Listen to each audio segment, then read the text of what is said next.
It's 8:30 a.m. here on Monday, November 11th, 2024. I believe this is Veterans Day. I could be wrong.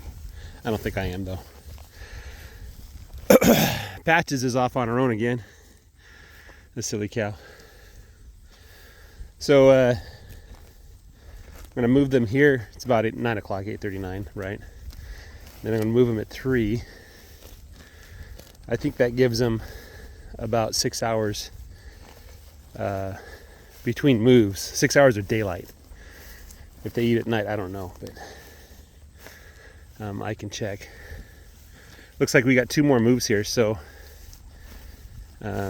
Tuesday afternoon I'll be moving them to a new row, so which is kind of what I wanted. Tuesday morning or Tuesday afternoon. You can see here the grass is quite thick. It's not like the Bermuda grass. There's other kinds of grass here. I think it's mostly just Dallisgrass and this Indian grass. I think that's Indian grass. I could be wrong. But very thick grass. And I think the Dallisgrass is, maybe it's not the best grass, but it's a good grass. And I've had a lot of success this year with the Dallisgrass. It seems to have grown very well throughout the year. It comes in early, sticks around for a little longer than the Bermuda grasses. This is a patch of Bermuda grass right here.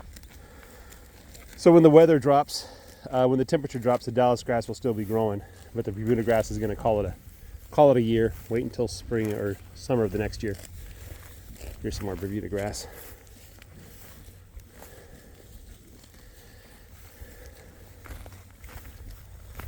My goodness. Somebody was asking, or they're saying that the goatweed's poisonous. It's going to poison the animals. I don't think that's true. If that's the only thing they're eating, yes. Probably would be bad for them. But let me just show you what they grazed in the last section. You'll see that they're not eating the goatweed. If they are, they're just eating a little bit, you know.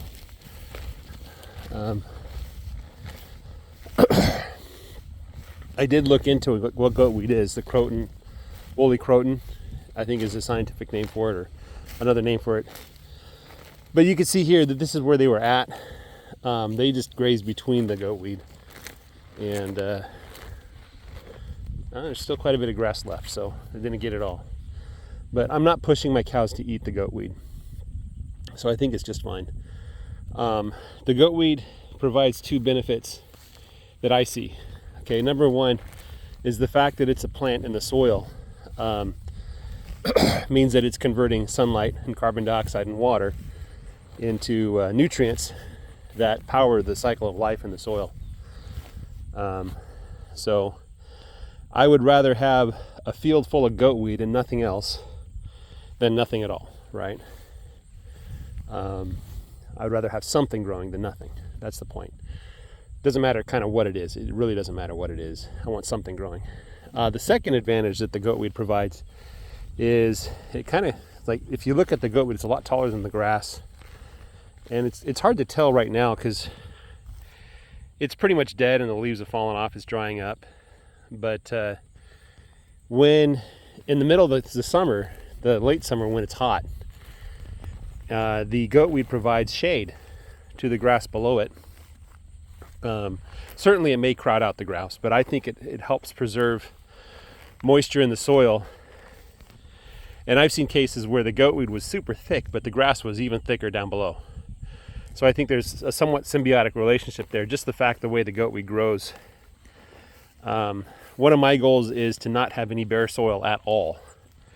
So when a ray of sunlight comes to my field, it ends up on something green.